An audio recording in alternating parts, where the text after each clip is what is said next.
Murewa, ndosaka ndichifarira kutambira kuno. Iwewo unogara une doro. Iro doro racho rinonyatsofaya kunwa nemadzisawira kudai. Iwewe pasina doro haubatike. Ushamwari hwako ndewe kutaimira bhiya. Iwewe unozotaurisawo futi. Nyangwe ndikafambira doro handiti tinotombokurukura. Kura yashiri mbiri nedombo rimwe chete uku. Unenge wakatoshaya muswe uri bhizi kutsvaga bhiya iwe.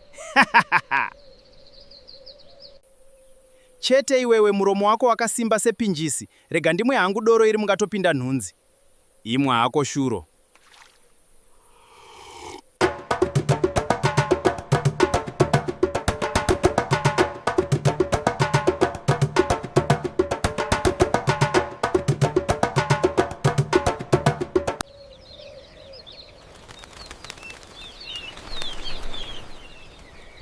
Komurewa, musisina doro here umo.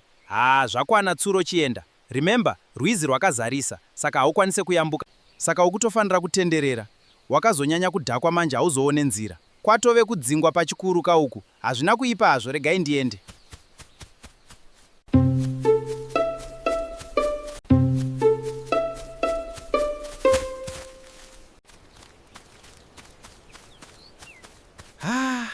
Ndezvake izvo tsoko. Ndoenda neparwizi ipapo.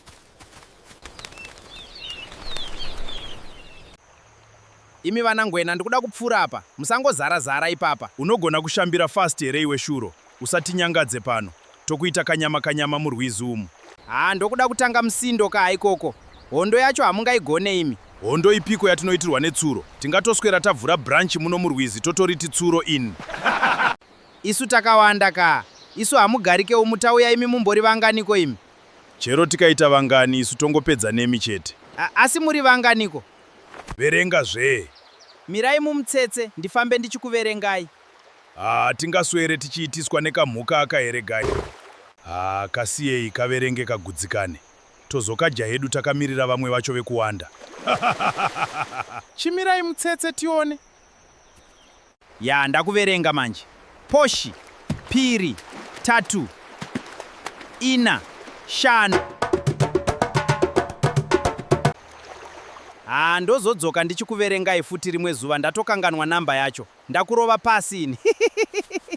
Iwe, dzoka pano. Iwe. Tsuro imwe chete yadhakwa yakatongwara kudarika makarwe mazhinji.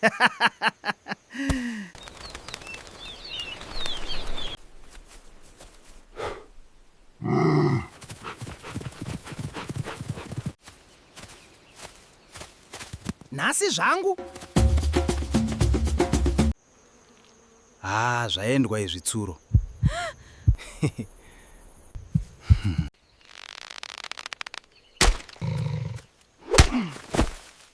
Shot on target baba. Ko iwe unoenda kunomwa bhiya usina kule seiko iwe? Uchafira mahara iwe.